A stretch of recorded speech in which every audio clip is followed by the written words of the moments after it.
Hi students, आज मैं लेके आई हूँ topic voice, active voice, passive voice.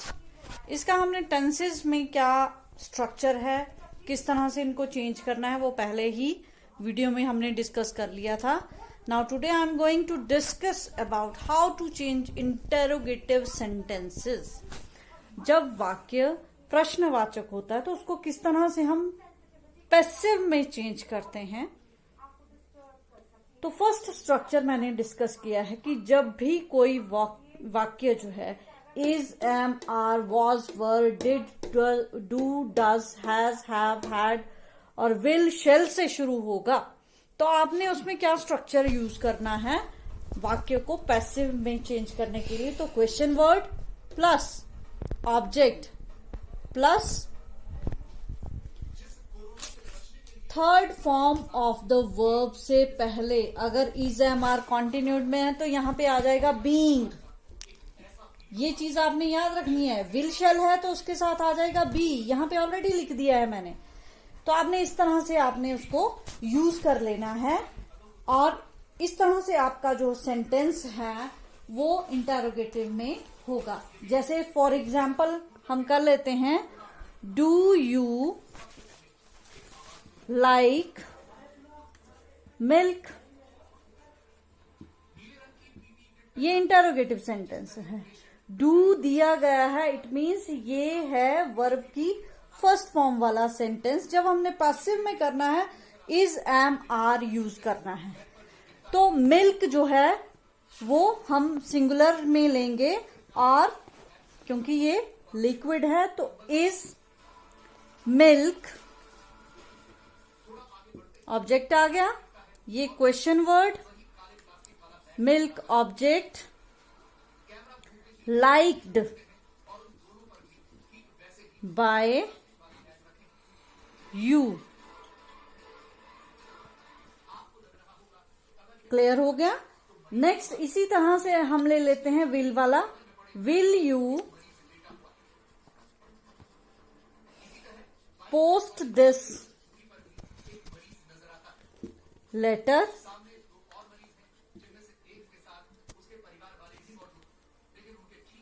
तो इसका पैसिव में विल दिस लेटर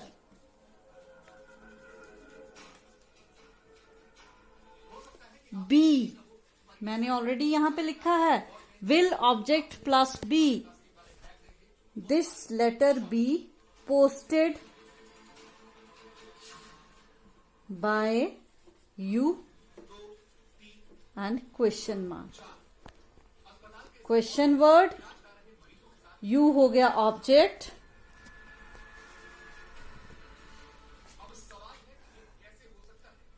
एक्टिव में ये सब्जेक्ट है, ये वर्ब हो गई और ये आपका ऑब्जेक्ट। उसी तरह से question word as it is, this letter आ गया आपका ऑब्जेक्ट, बी यूज हो गया, विल और शेल के साथ हमने वी यूज करना है, वर्ब की third form by you. So first जो स्ट्रक्चर है आपका question word, object plus verbs third form plus subject plus question mark, तो ये आपका फर्स्ट स्ट्रक्चर जो है वो। So we have discussed first structure. Now we are going to discuss second structure, जिसमें कि हमने सिर्फ वर्ड लिया है हु। हु वाले सेंटेंसेस में जब भी पैसिव वॉइस चेंज करना होता है तो स्टूडेंट्स बहुत कंफ्यूज हो जाते हैं। They can't understand how they could use it. So who वाले सेंटेंस में जैसे हु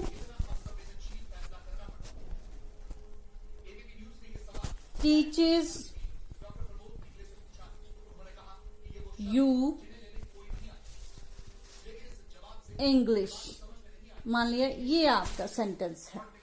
ओके, तो आपको सबसे पहले फाइंड आउट करना है कि ये तो आ गई टीचेस है वर्ब, यू इसमें क्या है। अब इसमें सब्जेक्ट ऑलरेडी क्या रहता है, सब्जेक्ट क्या रहता है, मिसिंग, हु, कौन। ओके, सो ये आपका यू है ऑब्जेक्ट। तो आपको जो शिफ्ट करना है, आगे लेके आना है, वो आपको ऑब्जेक्ट लेके आना है। Is that clear?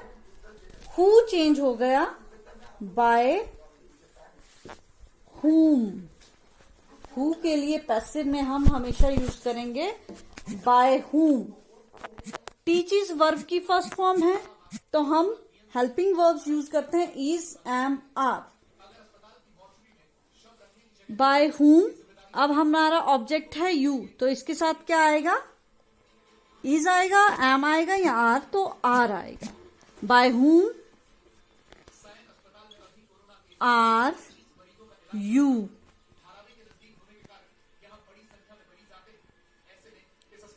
taught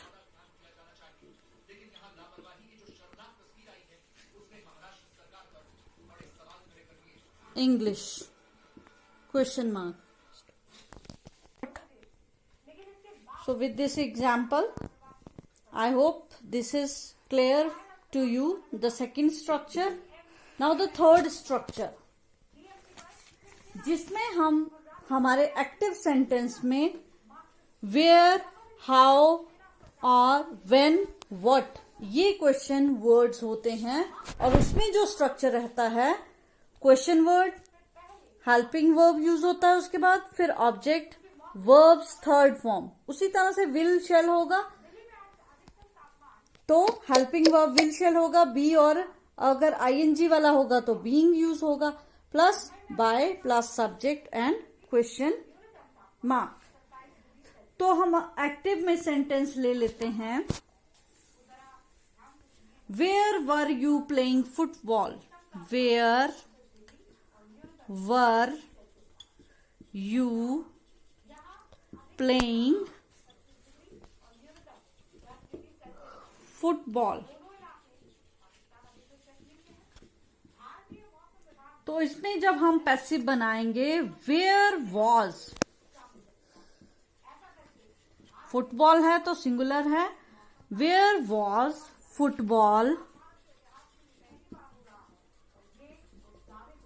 being played